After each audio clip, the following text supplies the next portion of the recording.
Magdalena Sadlo stepped off her flight at Heathrow Airport with the kind of poise and confidence that most could only dream of. Adorned with a Cartier watch and dressed in designer clothes, she appeared as the picture of success. From the outside, she looked like just another influencer, returning from an exotic trip, her luggage as polished as her image. But behind the facade, there was something far more dangerous lurking. It was February 13th, 2024. And Sadlo had just arrived from Dubai. She had no drugs, no cash, and nothing that would immediately suggest any criminal activity. But the police had been waiting for her. As soon as she passed through customs, they took note of her calm, collected demeanor. It wasn't her outward appearance that drew attention, but what lay hidden behind the polished exterior. A series of encrypted messages, digital records, and criminal connections that spanned continents.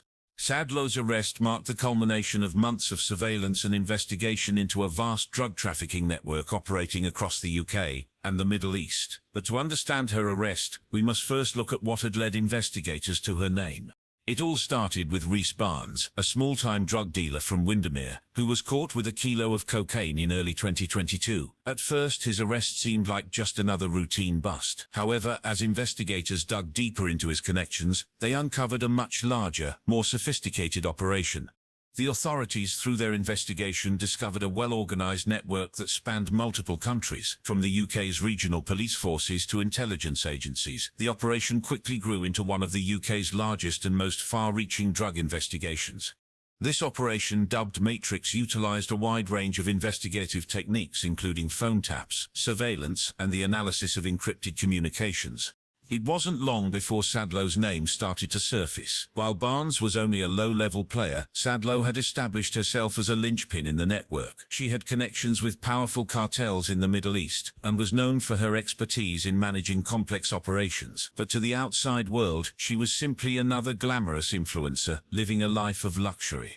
The police's interest in Sadlo wasn't based on intuition alone. Surveillance footage, phone records, and encrypted chat analysis all pointed to her as a key figure in the criminal operation. She wasn't directly involved in transporting drugs or making deals on the street level. Instead, Sadlo was managing the business side of the operation, tracking profits, monitoring shipments, and liaising between UK-based gangs and cartel bosses operating out of the Middle East. Her arrest was not the result of a random search, but a well-executed plan by law enforcement. When Sadlo was detained, she had no drugs on her person. The authorities had no immediate evidence of any illicit material in her luggage. What they did have, however, was a powerful digital trail, one that would ultimately lead them to uncover a drug empire operating at an industrial scale.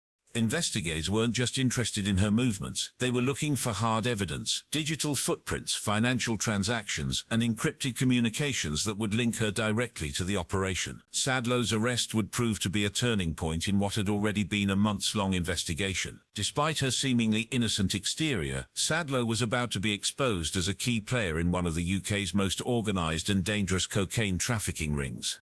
In the moments following her arrest, police officers searched her phone and laptop. While they didn't find any immediate drugs or weapons, they soon realized they had stumbled upon something far more important. Sadlo's digital records were like a roadmap to the entire operation. They traced the flow of drugs, cash, and people, revealing not just her involvement, but her central role in the whole enterprise.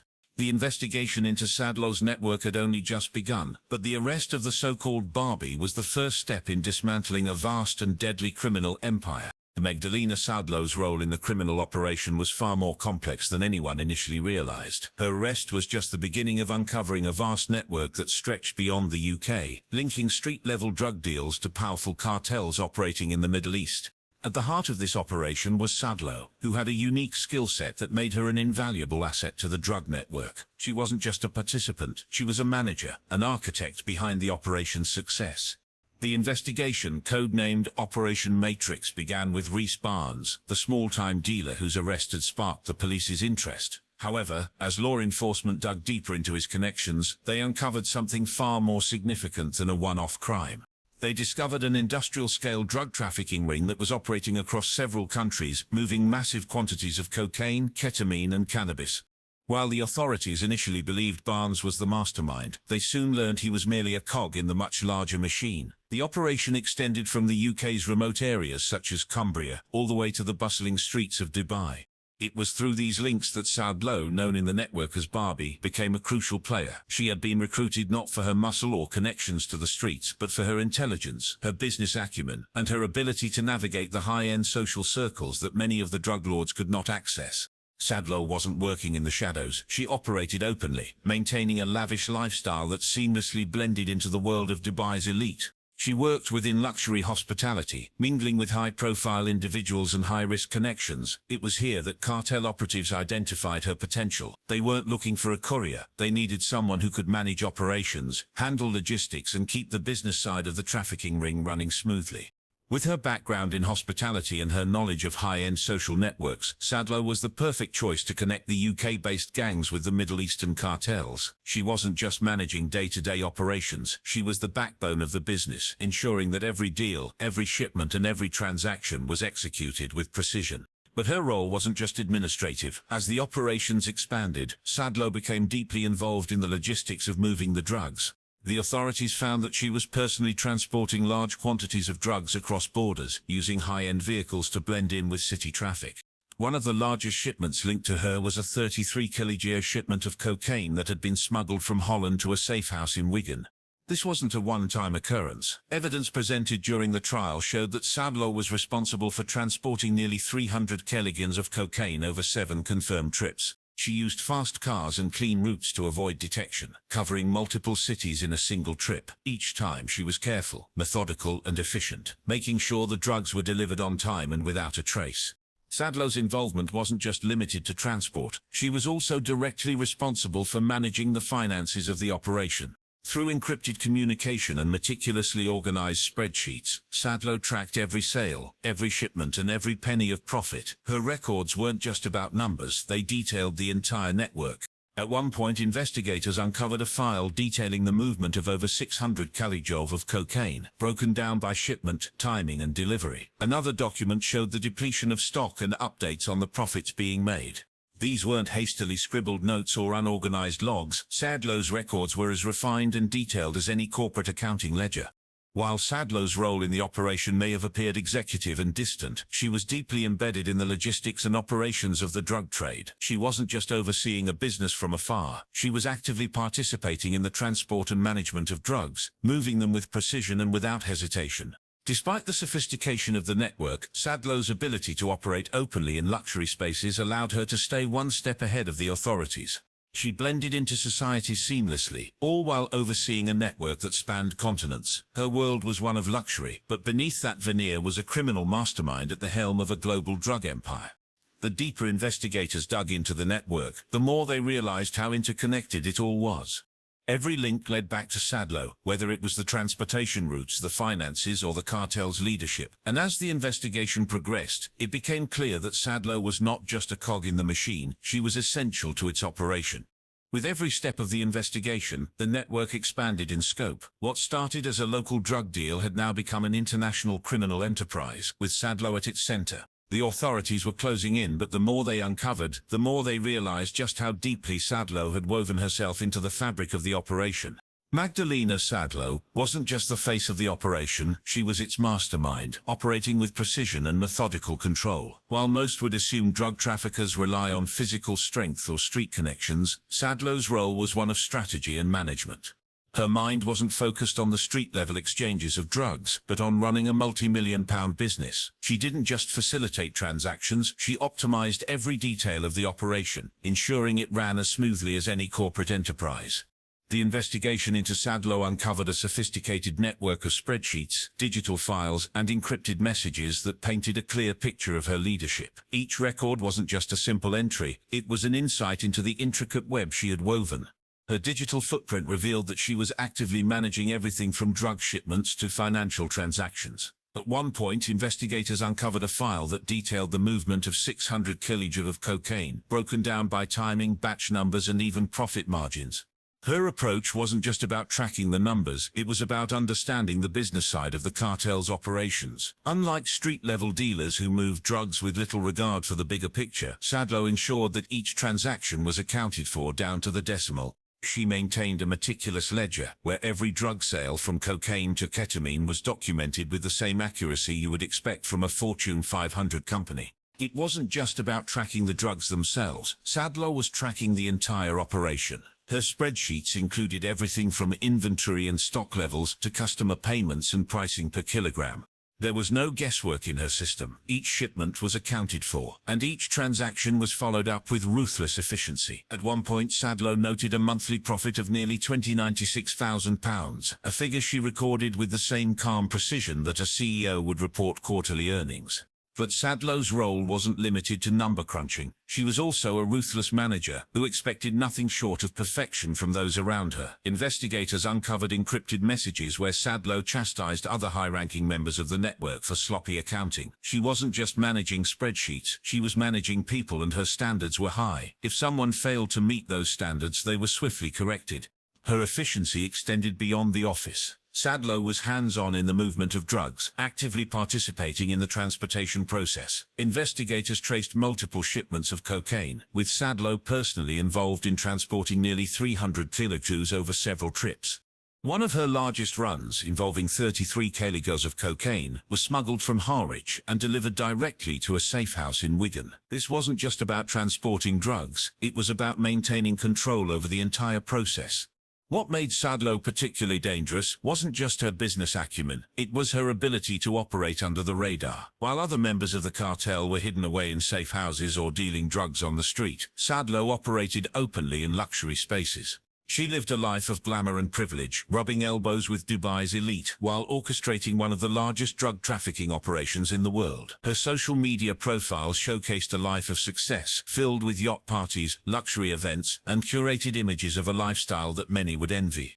Yet behind the curated Instagram posts and polished LinkedIn profiles, Sadlo was running a global drug empire. Every detail of her life, from her luxury shopping sprees to her first-class flights, was funded by the profits of the cartel. She wasn't hiding, she was living in plain sight. Sadlo's ability to operate seamlessly within two worlds, the world of luxury and the world of criminal enterprise, allowed her to stay one step ahead of the authorities. She didn't just manage a business, she controlled it with the strategic mind of a CEO and the ruthlessness of a criminal mastermind. The more investigators uncovered, the more they realized that Sadlo wasn't just an accessory to the operation, she was its linchpin. If you find this story gripping and want to know more about the dark side of crime and strategy, don't forget to like, share and subscribe. Drop a comment below and let us know your thoughts on Sadlo's role in this international drug empire. Stay tuned for more as we continue to break down this shocking true crime case. As the investigation deepened, the scope of the operation began to unfold in startling detail. What had started as a routine arrest of a small-time drug dealer quickly morphed into the unraveling of a massive international drug trafficking empire. Every lead pointed back to one name, Magdalena Sadlo. Despite her attempt to maintain a low profile, the trail she left was undeniable. Sadlo had orchestrated an operation that spanned continents, from the UK's small streets to the powerful cartels in the Middle East. Evidence found on her phone and in encrypted messages revealed just how deeply she was involved. She wasn't just a middlewoman or a logistics coordinator, she was a key player who had her fingers in every aspect of the operation. From sourcing drugs to managing finances, Sadlo controlled it all. One of the most significant findings was the discovery of a 33-kilogram shipment of cocaine, smuggled through Harwich and transported by Sadlo herself. Investigators were able to trace this shipment to a safe house in Wigan, where it was broken down and distributed across the UK. The operation wasn't just focused on one city, it was a nationwide network of suppliers, distributors and couriers, all of whom relied on Sadlo's meticulous planning and execution. Sadlo didn't just oversee the distribution of drugs, she took part in it. Surveillance footage and phone records showed her involvement in multiple drug transports. She used high-end vehicles like BMWs to blend into the traffic, making it nearly impossible for the authorities to track her. Her involvement in these operations wasn't just hands-off, she was an active participant, ensuring the drugs moved efficiently and without interruption. While Sadlo was running the logistical side of the operation, she also managed the financial aspect with impressive precision. Her spreadsheets were like corporate balance sheets, detailing every sale, every shipment, and every profit. These weren't simple records, they were comprehensive accounts that tracked everything from batch numbers to customer payments. She knew exactly how much money was coming in and going out. In one of her digital files, Sadlo even detailed the exact movement of over 600 kilograms of cocaine, listing times, dates and coordinates. Each entry was methodical and precise, much like a business person managing inventory or sales. Her role was far more than just managing the numbers. She was the architect of the operation, ensuring that each part of the empire ran smoothly. But despite the apparent success of the operation, Sadlo's downfall was inevitable. The more the authorities uncovered, the clearer it became that she was the linchpin. As more arrests were made and more evidence was gathered, Sadlo's involvement became impossible to ignore. The authorities had gathered enough evidence to finally close in on her. It was in February 2024 that Sadlo made her return to the UK. But this time things were different. The authorities were already anticipating her arrival, and they had been tracking her movements for months.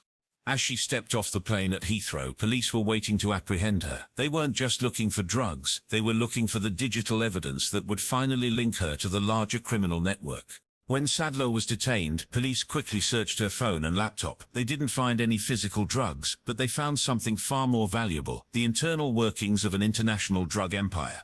Her encrypted phone revealed files detailing everything from drug shipments to financial transactions. It was clear that Sadlo wasn't just a small-time operator, she was central to the operation's success. Her arrest marked the beginning of the end for the criminal network she had helped build. With her digital records and encrypted messages in hand, investigators were able to piece together the full scope of the operation.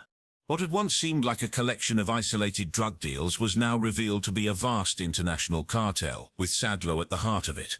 As the investigation continued, authorities realized that the network wasn't just about moving drugs. It was about managing an empire that spanned multiple countries, involving not just drugs, but money laundering, financial tracking, and international distribution. Sadlo was at the center of it all, and her arrest would eventually lead to the dismantling of one of the UK's largest cocaine trafficking operations. The arrest of Magdalena Sadlo marked the collapse of an empire that spanned multiple countries, involving everything from drug trafficking to money laundering. When the investigation reached its peak, the digital records found on Sadlo's phone and laptop revealed the full scope of her involvement. She wasn't just a small player in the operation, she was the mastermind behind the logistics, finances, and international coordination of the cartel. The authorities had uncovered a digital treasure trove, exposing Sadlo's role in moving over 600 kJ of cocaine, 96 kJ of ketamine, and 70 kJ of cannabis. Her spreadsheets and encrypted messages revealed everything from the specifics of each shipment to the intricate details of financial transactions. Her meticulous planning was evident in every record. Profits, expenses, and inventory were tracked with the same precision you would expect from a major corporation. However, despite the overwhelming evidence against her, Sadlo's defense attempted to paint her as a victim. They claimed she was drawn into the criminal world, struggling with addiction, and that her role was exaggerated. They argued she was just an employee earning £1,000 a month, rather than the criminal mastermind she had become. But the prosecution countered with the evidence, presenting her as the central figure behind the operation's success. In the courtroom, the prosecution painted Sadlo as a woman who had operated with full knowledge, full intent, and full capability. The digital evidence spoke volumes. Sadlo wasn't someone who had been caught up in someone else's scheme. She had been the architect of the entire operation. Her records weren't just about tracking the movement of drugs. They detailed every aspect of the cartel's operations, the suppliers to the distributors, and everything in between. Judge Nicholas Barker made it clear that Sadlo understood the consequences of her actions. He stated that her decisions had led to the supply of drugs at street level, and the impact of her involvement was felt far beyond the confines of her digital records. With her central role in the cartel's success, it was clear that she had played an integral part in one of the UK's largest drug trafficking operations. On June 13, 2025, Magdalena Sadlo was sentenced to 14 years in prison for conspiracy to supply Class A and B drugs, as well as conspiracy to conceal, disguise, convert, or transfer criminal property. The court acknowledged her role as indispensable to the operation's success, with her involvement stretching from the top ranks of cartel bosses to street-level dealers. Her sentencing brought the final chapter of Operation Matrix to a close, but the ripple effects of her actions would be felt for years to come. Sadlo's arrest and trial were a reminder of the scope and sophistication of modern criminal enterprises.